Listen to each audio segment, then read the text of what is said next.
Alright, so this next spoken word is called grace. Basically, it's just talking through the eyes of the prodigal son. Molasses or whatever they are. Alright, what's that? The ginger molasses. Here's something about me that you didn't know.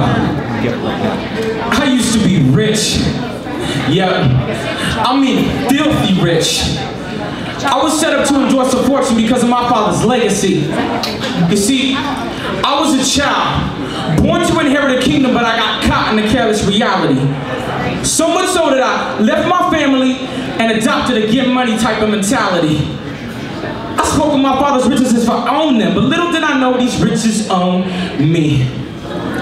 I spent days, hours dreaming about what it was that I truly desired, and yet my designer manufactured me for grace. The ability to overcome.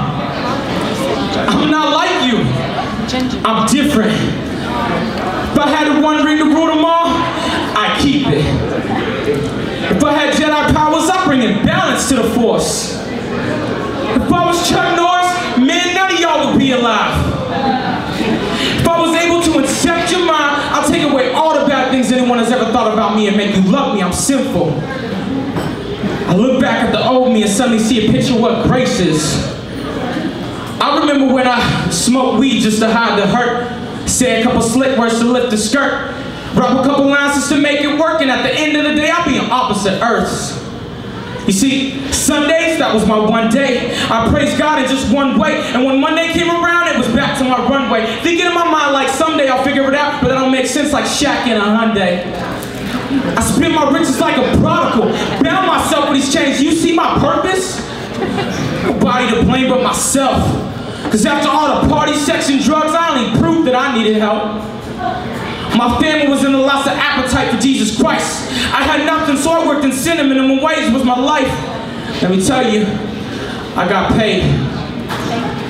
And it all left me scarred, beaten, and bruised. Never been one to lose, but if I can speak into your life, I say don't walk in my shoes. I was empty.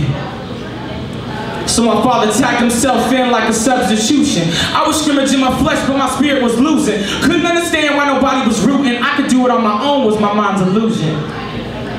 And even after all that, people still didn't understand just how much I was broken. Whenever they saw me cry, they just thought I was joking. And the crazy part is that most of your stories are a lot like mine. No chance to turn back, no chance to rewind, but bottom line, regardless of what you've done, Jesus Christ has his arms open, rejoicing, my daughter, my son. And grace won, sin had nothing, I'll prove it. The greatest crime ever committed was the death of Jesus, which we all took part in. But grace shone his face to tell sin to pardon.